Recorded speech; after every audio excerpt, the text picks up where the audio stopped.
அதிக கவர்ச்சி குறைவாக இருந்தது. விரசம் இல்லை, விரசம் இல்லாமல் கவர்ச்சி இருந்தது. அது வேணும்.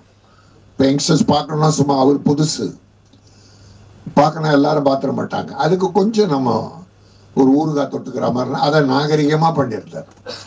எல்லாரும் பார்க்குற அளவுக்கு நாகரிகமாக பண்ணியிருந்தார். தாய்மார்களும் பார்க்கலாம். அதுதான் எனக்கு வேணும். தமிழ் சினிமாவில் தாய்மார்கள், தங்கச்சி, அக்கா, குழந்தை, அம்மா எல்லாரும் படம் பார்க்கணும். அதை கண்ணை கூசி அடப்பாவி அப்படின்னு சில விரச காட்சிகள் நான் உங்களுக்கு தெரியும்.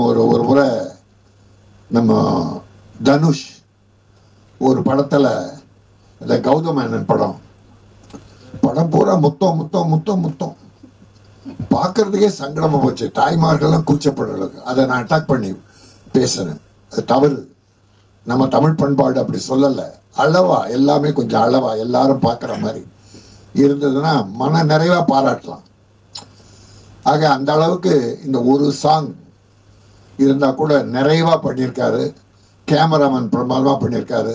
இசையும் நல்லா கேட்கறதுக்கு நல்லா இருந்தது. இது மக்களை சென்று சேரும். அதற்கு உங்கள் உறுதுணை தான் வேண்டும். எவ்வளோ சின்ன படங்களை ப்ரமோட் பண்ணியிருக்கீங்க. பெரிய படங்களை கூட கொஞ்சம் குறைச்சி பண்ணுவீங்க. ஆனால் சின்ன படங்களை நிறைவாக பண்ணணும். அதான் தர்மம்.